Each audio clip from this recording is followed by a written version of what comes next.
to the ominous dark, and join me for a walkthrough of how to play What We Possess.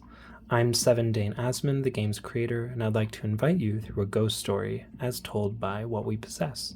This is a GM-less storytelling game for telling ghost stories. It requires no preparation, meaning you don't have to plan a story or make characters ahead of time, and it is very quick to set up, so let's walk through it. To begin, we do not need to prepare anything. We don't need to know what kind of story we're going to tell, the topics, the characters.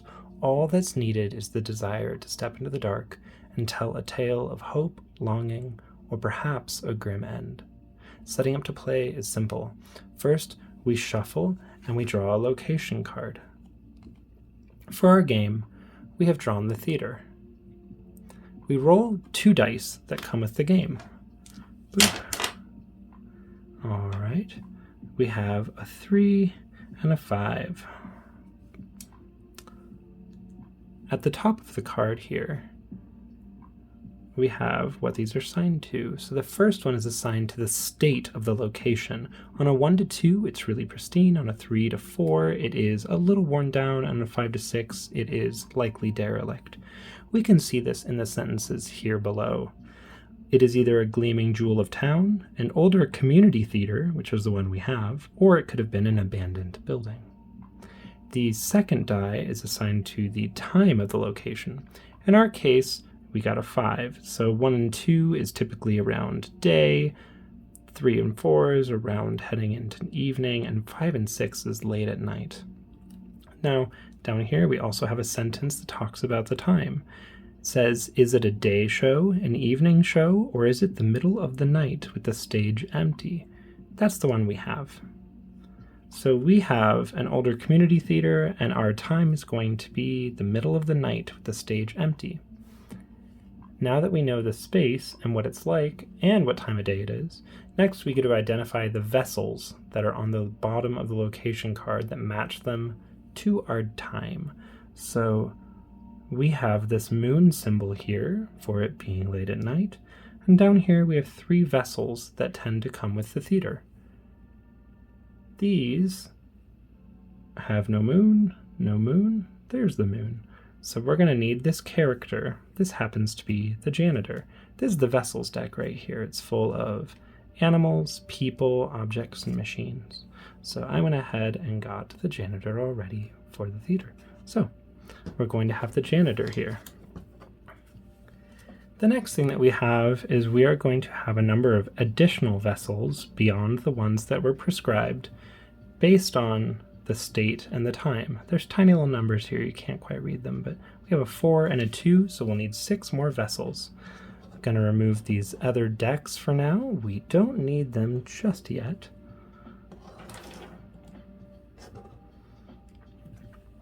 So we're going to need 6 more vessels. We have a marker, a generator, a cop, a punk, a worker, rather vague, who knows, and an adult woman. These are basically the toys that are going to be in the scene. Next, we're going to identify our ghosts. We do that by shuffling up the ghost deck and then dealing out 1 ghost card per player. For this game, we're going to play with 2 people, and I will be both. We got trapped in a closet and shot. These are the methods with which we died, through which we died. It also includes a ghostly power that is unique to the method of our death, and how much energy we begin the game with. At this point, we pick a color of energy to use and gather our energy on our cards. For trapped in a closet, I'm going to use the black cubes.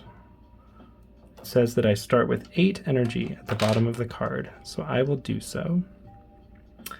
And for shot, I will use these white cubes. It says that I start with 5. All right, now we are almost ready to go. Finally, we're going to draw the Haunting card. The Haunting deck is a deck full of mysteries and reasons for the game to take place. So for this game, we have the first of many. Your killer was only just starting. You know who it is. How can you stop them? They're back hunting. You know who they are innately. You remember how it happened. Now the only question is how to stop it.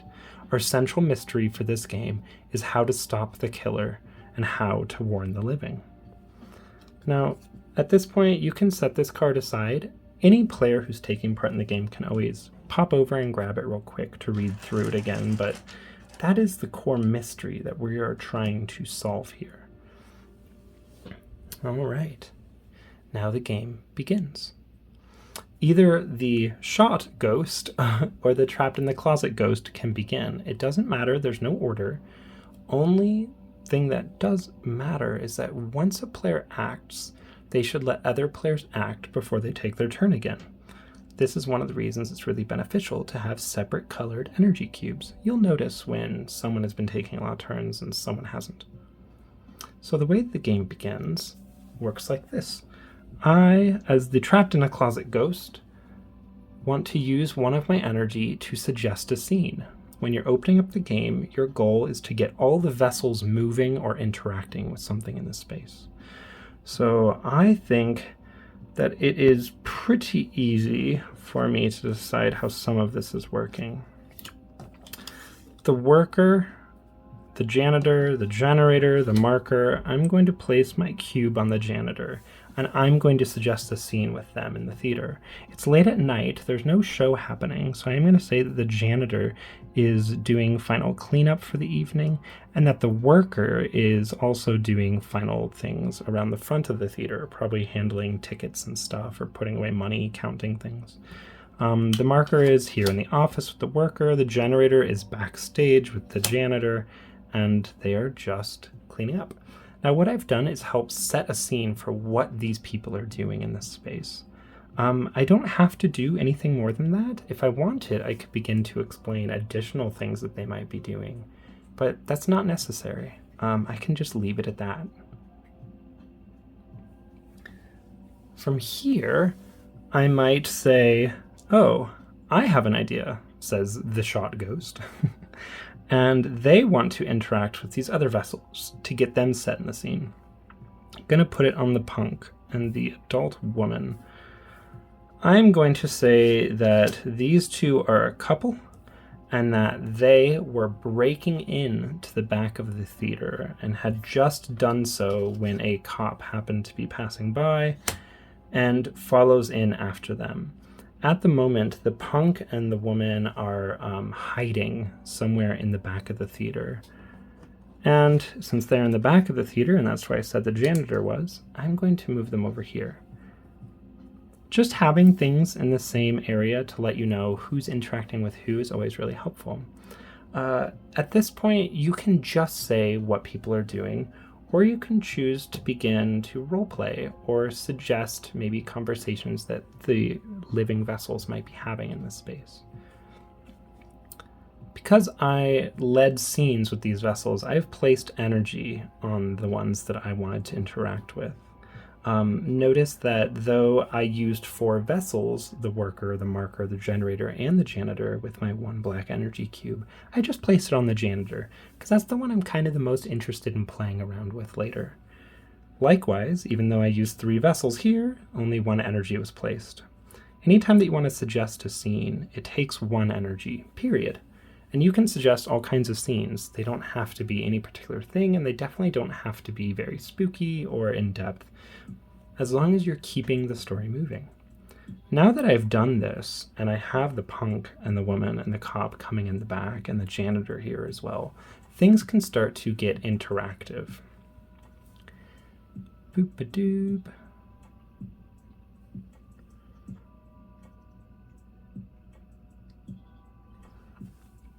Because this has now happened, I might want to say with the same cube that on their way breaking in, the cop sees them going into the back of the theater, and he knows that something is up here.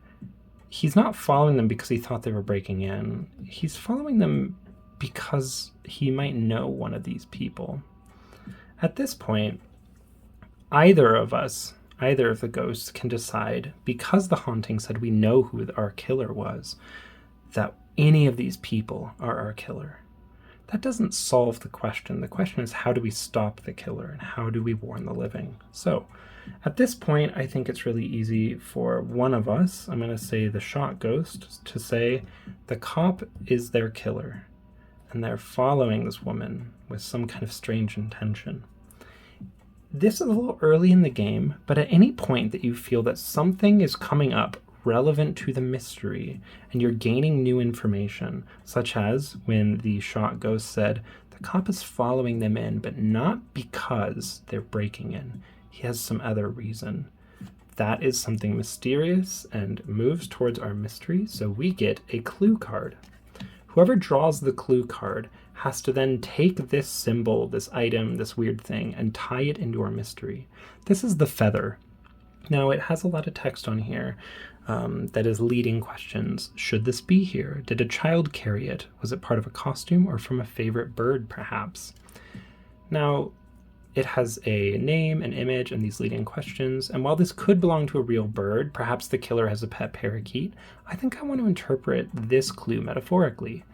There was a desire for freedom. The killer wanted out of something that they felt locked in by. That's what led them to their first kill. This is our first clue. We now know a little bit about why they did this. The killer killed because they felt like they were locked into something. And now it's time to work towards revealing what it is they were stuck in. Play will continue with players taking turns running scenes now, but we'll also seek to raise the tension. I want to suggest another scene here. I'm really enjoying what's happening with everyone gathering in the back, so I'm going to suggest a scene with the janitor now as the trapped in a closet ghost. I'm going to say the punk and the woman do slip in and they get sneakily behind some curtains. The cop comes in and he is greeted by the janitor, who's very bewildered because he just heard the door open and shut. He's not sure quite what's happening. And the cop is starting to just harass him. And this is a pretty uncomfortable situation to be in for a lot of reasons, but the janitor thought he was going to have a quiet night alone. He was not ready for all of this hubbub. So I'm going to say that this is a scene that could raise the tension, the terror, the stress of the scene.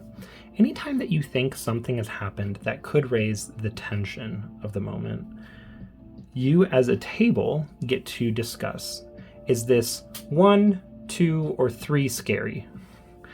We represent that with cubes, red cubes. A 1 scary would be being in an uncomfortable situation, getting into an argument. A 2 scary could be like something really spooky happened you can't quite explain. It's really freaking you out. 3 could be like coming across a dead body. So I think that this is just 1 level spooky. And my other player happens to agree because I'm them. So we add 1 to the location. This means that the terror level is at 1 because the stress or tension or terror of the area has risen a little. When it is at 1, nothing much is going to happen. But as we begin to build up this terror, we're going to, number 1, from the living vessels, especially the humans, we'll start to get them to let off fear energy. Once they let off fear energy, we can harvest that to get more energy. The other thing that we want to do is we do want to keep raising this past that point, because after that point, for most, is also when the humans become possessable. You don't always have to possess humans to accomplish the story or end the mystery in this game, but it is a very helpful tool. So our goal, for example, on the worker over here, is to get 5 terror to get some energy back, or get to 8 terror so that they can be possessed. Over here with the punk, it is 7 terror to scare them and 8 to possess them. The cop is 7 and 7, so once they're scared, they are possessible, and the janitor is the same with 9 and 9. There are some items in the scene, the generator and the marker. These just have possession costs. I don't have to wait till the terror level reaches a certain point. I can just go possess them anytime I want, which is nice. The last thing to know about the terror track, the terror level here, is that all living vessels, animals and humans, have a final number on their card next to the scared face, and that is when they will try to flee the scene if something does not stop them. There's kind of a fine line. For example, with the worker, they get scared at 5, they become possessible at 8, but they leave at 6. So if we make it too scary for them because their card says, I'm not paid enough for this kind of stuff, nope, they will just leave before they ever become possessible unless we make it impossible for them to leave. All right, that all in mind. There is now an altercation happening with the cop and janitor. I used my energy to say they're having this problem, but I also said the punk and the adult woman snuck away and have gotten away. So I'm going to use that same moment to say that they have snuck around closer to the front. They're no longer in this grouping over here. This is going pretty well. We've got some people moving around. The shot ghost has announced that they were the one that has been killed and that the cop is the one who did it. We still don't know necessarily why it happened or how to stop him or how to warn the living. So we're going to keep playing it out. This altercation goes on for a little while. And because I have 2 black cubes here and only one of the white ones, I think it's time for the white cubes to keep getting played. Now, you can suggest a scene with an energy to get vessels moving around. You can also just set it to the side here and open dialogue for the ghosts, which is setting a scene for the players to talk as their ghosts. Or the other thing you can do is you can use this not to suggest just a scene, but also to use your power. On the shot ghost here, it says for 1 energy in this gem, you can move items with your mind, throw or pick up or push or pull up to what you could in life. The ghost who died of being shot has telekinesis. That is a pretty fun thing to do. Now for 3 energy, I could possess the generator and do weird spooky stuff with that. I don't want to do that. That's 3 energy and I only have 4, so I'm going to use 1 on the generator. And I'm going to use my telekinesis and I'm going to pull the cord on the generator, assuming it has a pull cord. Anything you see in the game is going to work however you would like it to. The generator doesn't have a pull cord in the art, but I would like there to be, so I'm going to pull the cord. I'm going to pull it, and even if this isn't how generators work, I am going to say that it dies. And because it dies, it's going to turn out the lights in the back of the stage. I'm going to say the generator was here to be backup lighting for the janitor staff when they're working at night because they don't want to have the building's lights on. So in this middle of this uncomfortable conversation where the cop is like, did you see someone come in here? And janitor's like, why are you in here? The lights go out and the generator spurts. This is a spooky situation. I am going to argue this is worth 2 terror. Boop. And here's one of the other things you can do. Because I was just setting up a scene, the other ghost can interrogate or ask questions about the scene I have set. Asking questions does not mean, I need you to prove to me why this worked. It's not like that. It's more like, oh, that's really interesting. Do you think that the cop is especially scared of the dark? Or maybe the janitor? Because the janitor probably brought this generator, right? And then the ghost who just used this to set up the scene can be like, that's a really great idea. Yeah, actually, I like the idea that the janitor is especially scared of the dark, and this is his generator that he brought from home. So not only did it go up by 2 here, the janitor is especially scared of the dark, and so he's going to get a terror of his own. When you do this, it just means that the ambient terror on the location adds up with the terror on the vessel. So this guy is now at 4, which is pretty good. All right. They're freaking out a little bit. It's very dark. I want to play more with that. So I'm going to keep playing with that. I'm going to use a black energy to take things up front a little bit. I'm curious about this worker. The worker says, I'm not paid enough for this kind of stuff. So I really want to dig into that. So I'm going to lead with that. Once the generator goes out in the back and all the lights in the back of the theater go out, the worker who's up front can tell. There's like some spotlights in the back that were rigged up to the generator for the janitor to work, and they kind of pop when they go off. So the worker's like, oh God, what is that? And just as he does, and he's writing with his marker on like the whiteboard, marking down new shifts. He must be like a mini manager for the theater. It's at that moment that the woman and the punk come stumbling into the front. They didn't mean to, but they didn't know anyone was up here. So, whoops. They get up here and they're like, oh crap. And the worker's like, what are you doing here? The punk's like, look, dude, there's like a police officer following us. Like, just let us get out the front. I think that's like a pretty uncomfortable situation for the worker. So I do want to bump up the tension here. Not only is there a cop in the back, but there is also these strangers who should not be here. That's pretty abnormal. And it's at that moment that I'm also going to be like, ooh, you know, I actually want to do even more with this. So Trapped in a Closet Ghost is going to say, I would like to spend 2 of my energy to use my power to scrabble, scratch, or thump on walls and doors, or speak as if muffled behind them. I'm going to put them on the worker because I really like the worker and I want to do more with him. And I'm going to begin tapping behind the whiteboard that he was just writing on. This is getting really, really weird, but it's definitely a spooky, weird thing, right? Like, they're a little freaked out. I don't think it's that much creepier than part of the room going dark and a bunch of random people being here, because it's a little busy in the situation, so I'm going to say it's just worth 1. Now, at this point, we just hit 5 terror. For the worker, that is the point where they scream and release energy. It says just 1 at the bottom of the card here, so only 1 energy comes out. Anyone who took part in doing this particular action can try to say, I deserve that energy. In this case, I'm going to give it to the Trapped in a Closet Ghost, because they're the only one who have interacted with the worker. The terror level's a little up. We haven't gained any additional clues.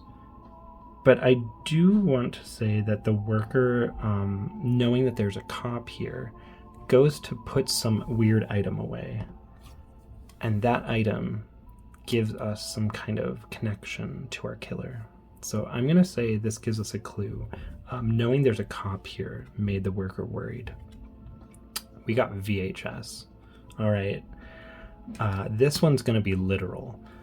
The worker hides a VHS that he had on the counter. It looked like he was about to take it home with him when he was off his shift. The VHS, even though no one's going to see it, I want it to be video of this woman here, which is a little creepy.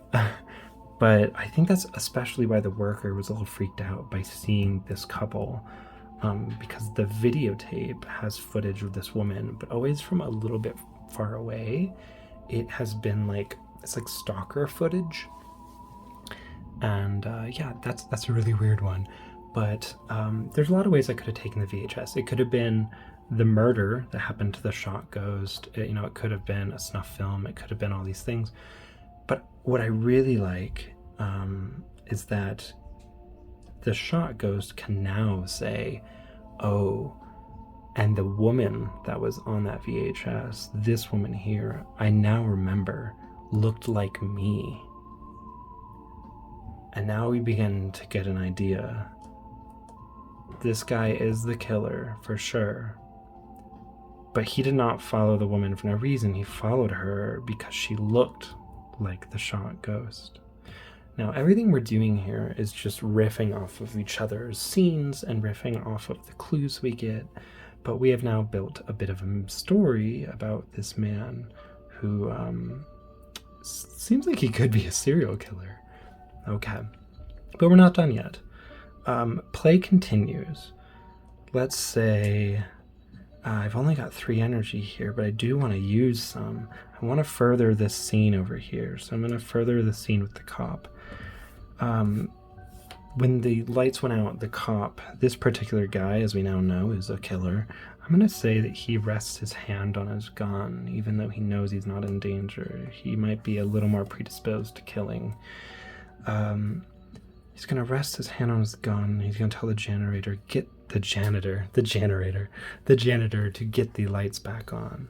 Janitor's freaking out, and he's like, I don't know, man. I don't know what to do. It's a little scary. Like, I don't like being in the dark. And it's at that point that the cop is like, look, I'm not here for you. I'm here for the people who just came in the back. You deal with this. And he begins heading to the front. And for the sake of brevity and time, and you can always do this, you have this ability, we could have maybe found something when the cop and the woman met that led to a clue. But I really like the idea of, in the dark, the cop, without noticing, drops something that is probably pertinent to what's going on. You know, killers like to keep trophies. So what did he drop? He dropped a letter in the dark. Well, he went to go find the woman he is stalking. Now this letter, to whom is it addressed? What is the handwriting like? How is it signed? Is it regards? Hatefully yours? Does it have a scent? What color is the ink? I really like the idea that the letter was addressed to my character here, who was killed. Yeah, it was a letter that was addressed to me when I was alive. My name was Sophia, and I was the killer's wife.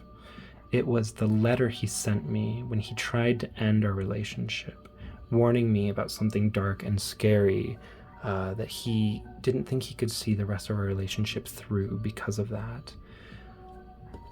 Now, when we get to a third clue is when you typically wrap up the mystery, right?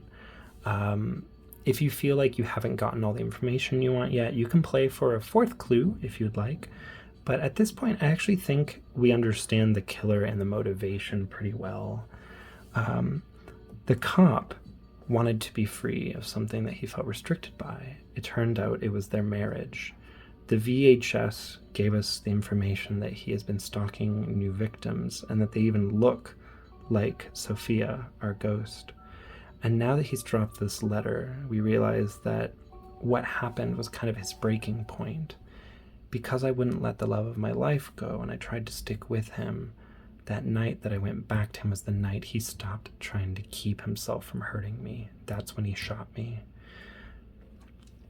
It's at this point of the game that you can enter resolution and conclusion.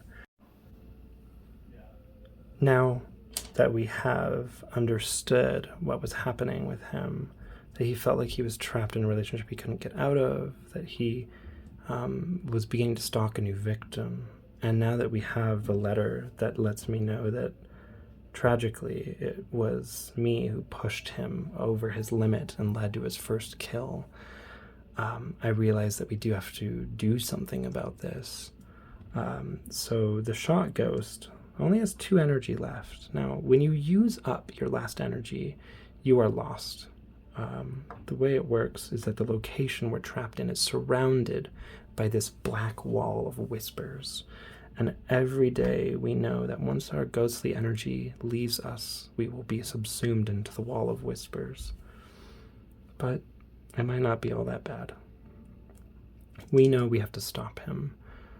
I was his first victim.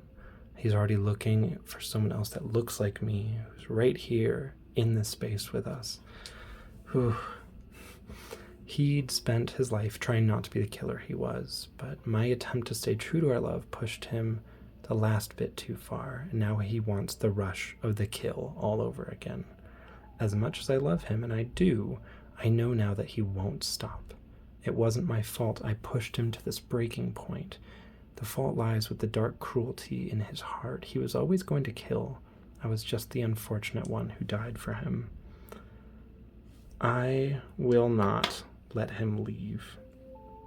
So we have 5 terror here. During the resolution step, anyone who wants to take actions can. So I very clearly want to, but I'm worried I don't have enough to grab onto. Now, we said the cop has a gun, so there is a gun in play. Even if a vessel is not here, like we don't have a literal card for it, right? You don't have to pretend other things don't exist. We said the cop has a gun, so even though there's not a card, we can interact with that. I do have telekinesis, so that's something I'm going to keep in mind, but I'm going to ask my ghostly friend here if they would help me out. I need a little bit of help. I want it to be a little scarier.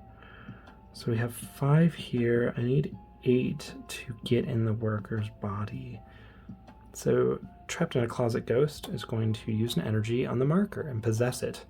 The marker is going to leave the worker's hand and begin writing on the board furiously.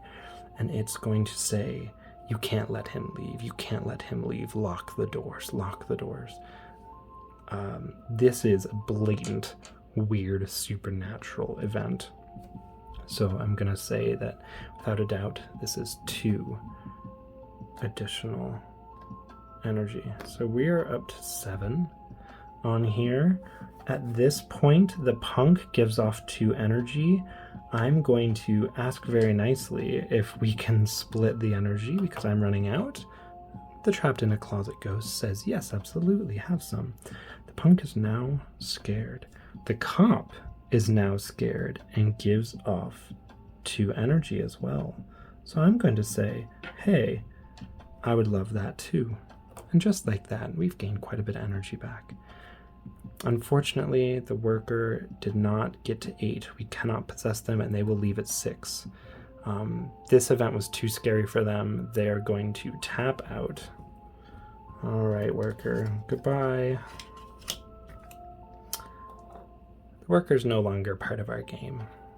They go running out the front door, just like, don't want to take part in this. However, the cop is now possessable. It says on here the cop takes 3 energy to possess, but I already have 1 energy on him because I've already been leading him. When the ghosts suggest scenes, they're not just suggesting a scene, they're using their ghostly energy to push the living to act, even if it's a light push. So for the cop, he already has 1 of these white ghostly energy, so he takes 3 to possess. I'm only going to spend 2 to hop in, because I have already put my energy on him. Now, I could have done something with my telekinesis, but I want to be a little more intense. This man killed me, and if I don't stop him, he will kill her. At this point, I think the game is pretty much done. I finally popped in to the man who murdered me, and he has a gun. At this point, I think it's pretty clear what I will do to stop the killer from continuing his tirade. So we'll just take him off the board. Now that everything is resolved, each player gets to take a moment and explain what happens to their ghost and the vessels that they have interacted with in this space. The shot ghost, because they have chosen to make themselves tied to the central mystery, they were the one killed by the killer. And they don't have to be the only one. I've played multiple games where the first of many actually had several serial killers involved, and each of us were ghosts killed by a different killer. You don't have to just be like, oh, one person took the central role, okay, I don't get to do that. You can still take part however you'd like. But because the shot ghost was the central one this time around, they're going to go first.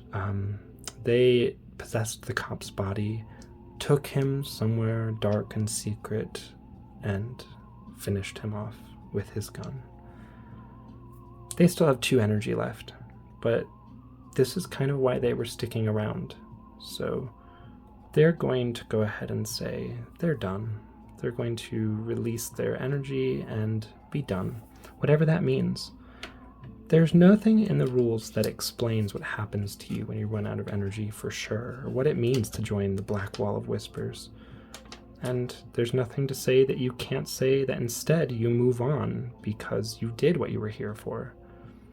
In this case, I'm going to say I get to move on. I took care of my killer and stopped them from killing again. That's enough for me. This player's now out. The trapped in a closet ghost still has 5 energy and a lot left to do if they want. I think that at this point, if I were them, I'd say, oh, I am a long-term ghostly resident of the theater. I like hanging out here. I like hanging out, being messy, making scratching, scrabbling noises in the back of the walls. I have enough energy left. I'm staying. And I also want to say, because I put a lot of energy here on the worker and the janitor, that they are also mainstays here. And even when they want to quit because they know this place is haunted and creepy as hell, I go out of my way to keep them around. I possess the computer in the office and write them an email, give them a pay raise, anything I can do to keep them around, because honestly, this theater is just a nexus of fun stuff. So I am done and out of the game, but my ghost is staying here for a long time to come. We didn't interact with the adult woman in Punk very much, but we can say pretty easily that they get to go about their lives, probably sneaking into buildings, doing drugs, and having great sex, never knowing that they were almost the target of a serial killer. And that is what we possess. Every game gets to be very different, because you can be in completely different locations, and even when you're in a different location, the state of the location, you can be in this high school, where it could be a top-of-the-line rich area, showing its age in a charming way, or run down and in desperate need of funding. It can be class time, after-hours clubs, or shut and locked for the evening. Just those 3 access points of the state of the place and the time of the place could be such different games in this one location. You can have a prison, a hotel, a dance hall. Right now there's 15 locations in the core game. And again, there are so many different clues, and the clues can be literal or figurative. You can have a book, a tape, a pool of water, a used needle. All of these things can lead to very, very different games. The vessels are also varied and include animals, which we didn't see any of, the hauntings. Whoops. We have a little mix up there. The hauntings are also different. There are 15 in the core game. There can be a demon keeping your ghosts here. One of you might not know you're dead. There might be whispers outside the walls that you want to get out of here. Some of these are just vengeance. You were killed, the killer lives, you need to get them. There's also predators, which is where you are so old you don't even remember being human. You just want to kill all the humans here.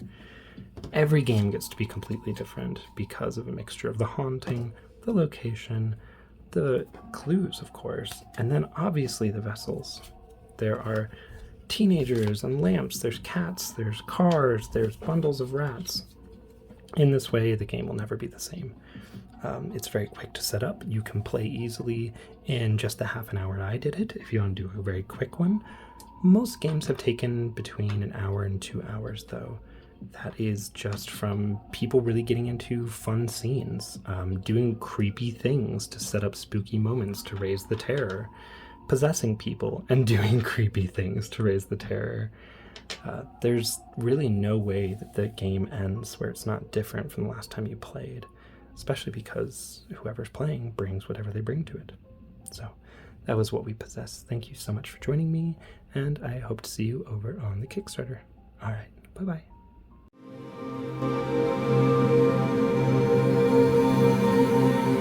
For each player, if you feel like there's actions you have yet you want to take, you can begin doing it. God damn it, Tom.